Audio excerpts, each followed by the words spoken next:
రాష్ట్రంలోని అన్నమయ్య జిల్లా రాయచోటి మండలం బొట్ట చెరువు గ్రామ వాస్తవ్యులు శ్రీయుత బొత్సవారి వంశాంకురులు కీర్తిశేషుడు గవర్నీయులు శ్రీ బొత్స వెంకటరెడ్డి శ్రీమతి చెన్నక్కమ్మ పుణ్య దంపతులకు చూడ చక్కని సుపుత్రునిగా బొత్సవారి ఇంట తృతీయ సంతానముగా జన్మించి బుడిబుడి నడకల బుచ్చి పాపాయిగా తల్లి చెన్నక్కమ్మ చల్లని ఒడిలో సేద తీరి తండ్రి వెంకటరెడ్డి లానమును దినదినాభివృద్ధి చెంది చిలక పలుకుల చిన్నారిగా ప్రాథమిక పాఠశాలలో ప్రవేశించి విద్య యందు మేటి విద్యార్థిగా ఉపాధ్యాయుగా ఎనలేని మన్ననలు పొంది బొత్సవారి కుటుంబంలోని కలికి తురాయిగా ఎదిగి గురువుల శిక్షణలో తరగతులపై తరగతులను అవలీలగా అధిరోహించి రాయచోటిలో ఉన్నతమైన ఎంఏ పట్టాను, బెంగళూరు మహానగరంలో బిఈడి పట్టాను పుచ్చుకొని అకుంఠిత దీక్ష నిరంతర పట్టుదలతో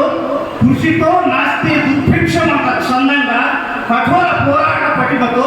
1987 సంవత్సరం జనవరి 24వ తారీఖున వెనుకబడిన తరగతుల సంక్షేమ శాఖలో తనకు ఇష్టమైన వసతి గృహ సంక్షేమ అధికారిగా ఉద్యోగ ప్రస్థానాన్ని మొదలుపెట్టి భాస్కర కిరణాల వెలుగు జిలుగుల మిరుగుట్ల కాంతులను విరజిమ్ముతూ జన్మనిచ్చిన తల్లిదండ్రుల కీర్తి ప్రతిష్టను ఉన్నత శిఖరాలకు ఇనుమడింపజేసి అనుపెరగని ధీరుడై కృషి పట్టుదలతో అంచెలంచెలుగా ఎదిగి తిరుపతి జిల్లా వెనుకబడిన తరగతుల సంక్షేమ మరియు సాధికారత అధికారిగా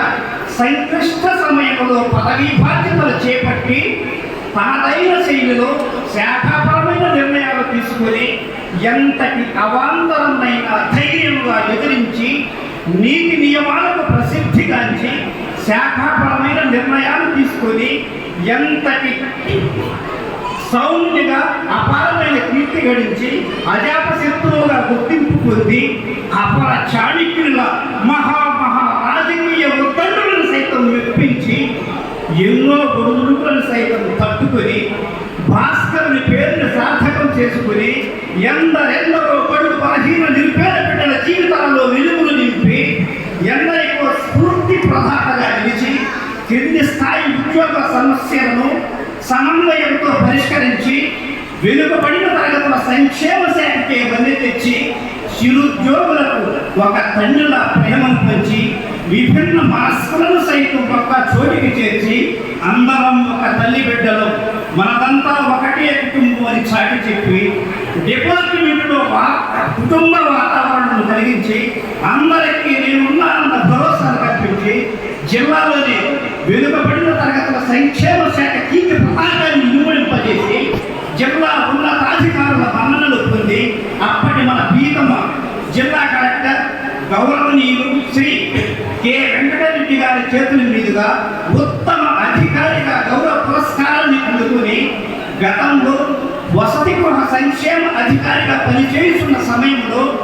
తమ ఉత్తమ సేవలను గుర్తించి అప్పటి రాష్ట్ర దివంగత ముఖ్యమంత్రి కీర్తిశేషులు మాన్యశ్రీ డాక్టర్ వైఎస్ రాజశేఖర రెడ్డి గారి పురస్కారాన్ని అందుకొని రాష్ట్ర స్థాయిలో విజయకేతనం ఎగురవేయడం ప్రశంసనీయం, జీవితంలో మరిసిపోలేని చిరస్మరణీయం, సంతోషదాయకం, మధుర సుమధురం. రత్నాల లాంటి విసుపని ఉన్నతైన పలుకుల కీర్తి పదార్థం ఎనలేనిది సాగిలాంటి బడుగు బిడ్డల బాగోగులకై అహర్నిశలు శ్రమించి ఎప్పటికప్పుడు సహాయ వెనుకబడిన తరగతుల సంక్షేమాధికారులు మరియు వసతి గృహ సంక్షేమాధికారుల సంఘ నాయకులు మరియు కార్యాలయ సిబ్బందితో సమావేశమై ఉపయోగకరమైన పలు సూచనలు చేసి వసతి గృహ విద్యార్థులను రెట్టించిన ఉత్సాహంతో రాష్ట్ర స్థాయిలో రాణించి గౌరవ రాష్ట్ర ముఖ్యమంత్రి వర్యులు మాన్యశ్రీ వైఎస్ జగన్మోహన్ రెడ్డి గారి చేతుల మీదుగా అరుదైన జ్ఞాపకం అందుకొని శ్రీయుత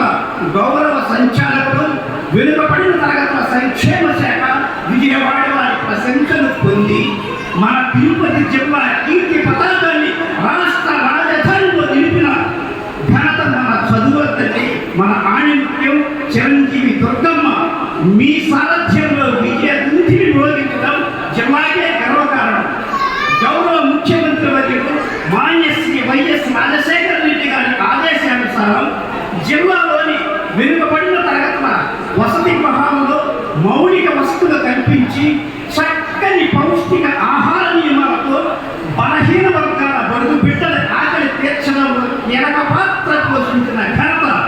మీకే అనగా మృదుశీలి గాంధేయవాద ఘటిక శిఖాముని అయిన మా భాస్కర రెడ్డి గారికి దక్కుతుంది అనుటలో ఎంత మాత్రం అతిశయోక్తి కాదు. ఎంతటి ఉన్నతమైన పదవులను అధిరోహించినను, ఎంత ఎదిగినను ఒదిగి ఉండు మీ ఉన్నత స్వభావం, మీ జన్మతః వచ్చిన సాధారణ నైజం, చిరుద్యోగులను సైతం చిరునవ్వుతో పలకరింపు, మీ ఉత్తమ సంస్కారం అమోఘం, అద్వితీయం, అనన్య సామాన్యం. పాలనాపరమైన ఇబ్బందులు ఎన్ని ఎదురైనను ఒక్క చిరునవ్వుతో చేయడం మీ ఉత్తమ సంస్కారం. విధి నిర్వహణలో ఉన్న వల్ల కుటుంబం కోసం ఎక్కువ సమయం కేటాయించలేక